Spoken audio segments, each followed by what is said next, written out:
everyone. Today, let's start with chapter number 5, that is rulers and buildings.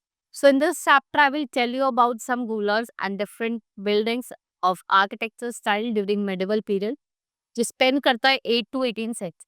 Art and architecture in India reached at unprecedented heights. Right? So, we can say ruler of this era were prolific builders focusing on two primary categories. पहला था आपका Majestic fortress, ठीक है, opulent palaces, lush gardens, grand tomb, symbol of power and luxury. जो दूसरा था वो resources से डेडिकेटेड था, जिसमें आप क्या क्रिएट कर रहे हो, public edifices like temple, mosque, tanks, bazaars and meet. These public structure were designed with welfare of the citizens in mind, जो किसको रिफ्लेक्ट करते हैं, monarch commitment to their comfort and prosperity. The architectural landscape of kingdom or empire often mirrored its prosperity and ambition. Constructing public edifice was a means of ruler to showcase their affection of their subjects. Right? We can say that we have Havelis only become prominent in the 18th century. If we talk about style and architecture proficiency, medieval Indian architecture stands an invaluable testament to the historical narrative. Between 7th and 10th century, architect began incorporating modules, doors and windows into design. Fundamental जो architecture style है during this period evolved placement of horizontal beam across two vertical columns, जिसे हम क्या कहते हैं, ट्रिबेट कहते हैं. And this style was prevalent in the construction of temple, mosques, tombs and structure. Right? Now, two noteworthy example of 12th century was arch support and limestone cement. Arch support की हम बात करें, it will bear the weight of superstructure above door and windows, a breakthrough in structural engineering. Limestone cement जो है, utilization of limestone cement for construction purposes, जिससे आप क्या कर सकते हो, revolutionize कर सकते हो safety, ease and speed of erecting large hoarding. Next is structure temples, the architecture marvels, whether they are grand temples or the majestic mosque, the power and piety and of the patriots. Now it considered auspicious and it served to elevate them to divine status, while grand temples were commissioned by the monarch themselves. And the nobles and subordinate king took charge of constructing smaller ones. In contrast to Hindu tradition or deification, Islam does not encompass the concept of divine incarnation, and Persian chronicle, which is liked by the Sultan to shadow of God and inscription within the Qualit Islam, was asserted that Alauddin Khilji was divinely what chosen to rule. Essential facet affected governance was assurance of steady water supply for agriculture and in irrigation. जो क्या था, एक fostering support prosperity, एक instrumental fostering prosperity थी, and ruler undertook ambitious project, जिसमें आपका construction of dams, canals and reservoirs था, and Sultan Iltutmish erected substantial reservoir outside Delhi a Kunna. Right?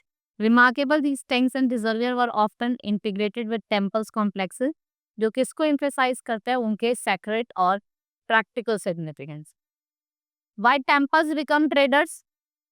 So, the inherent connection between temples and rural powers affluence render with susceptible to attack during conflicts. Invading forces would often ransack and obliterate temples as a symbolic art. For instance, Sena second rulers of Sri Lanka undertook an acceptation through Madurai.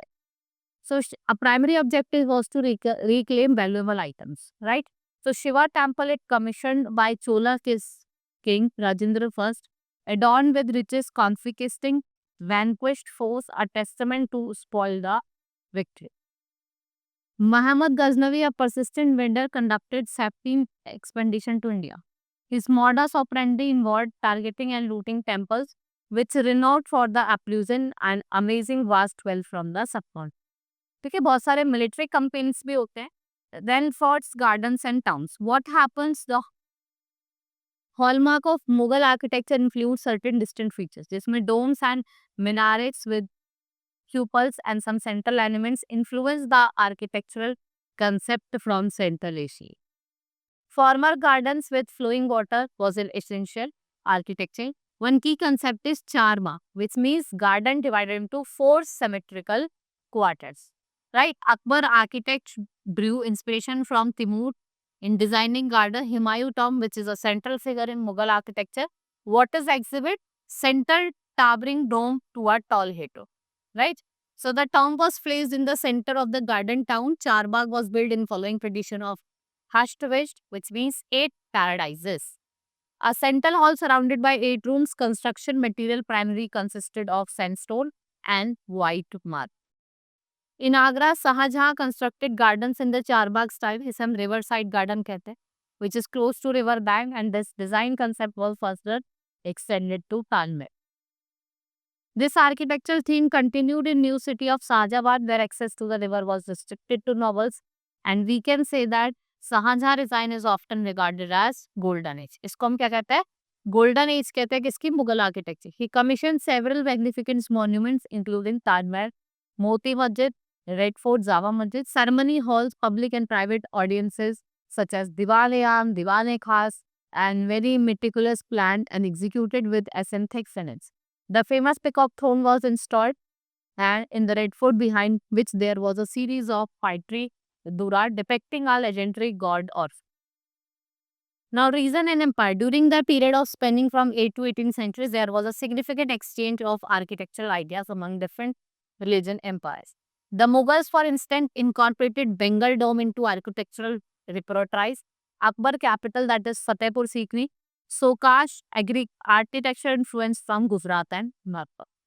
Even after decline of the Mughal Empire in 18th century, Mughal architecture style continued to leave a lasting effect. और एक lasting effect छोड़ के जाता है किस पे? आपके architectural highway, right? This is all about in this chapter. Hope you understood. Let's meet in the next class. Thank you.